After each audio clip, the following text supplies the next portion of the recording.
Narito na nga ang binuking ni Tito A at Tita M tungkol kay Donnie Pangilinan at Bel Mariano.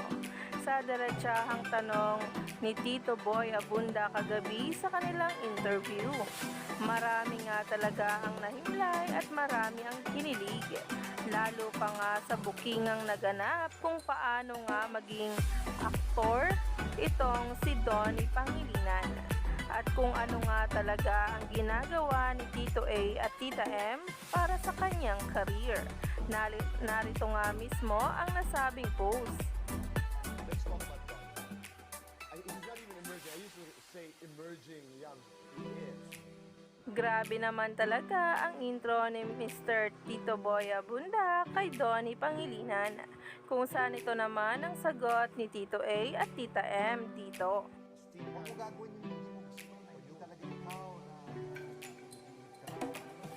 Ito pala sila bilang parents at co-manager sa career nitong si Donnie Pangilinan, na kung saan ang hinangaan nga ng maraming netizens ngayon.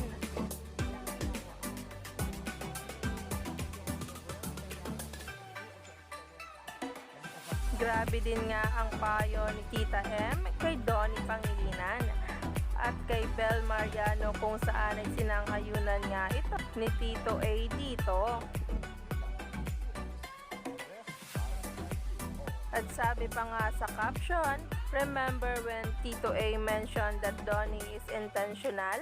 Kapag nakapag-desisyon na, that means he already thought about and planned it beforehand, before he makes that decision. And that's why you know that he will never let showbiz control him. Hashtag Donnie Pangilinan. Na kung saan nga pati nga daw sa relasyon kay Bel ay ipaglalaban nga raw ito hanggang dulo, hanggang alam niya ito ang tamang gawin.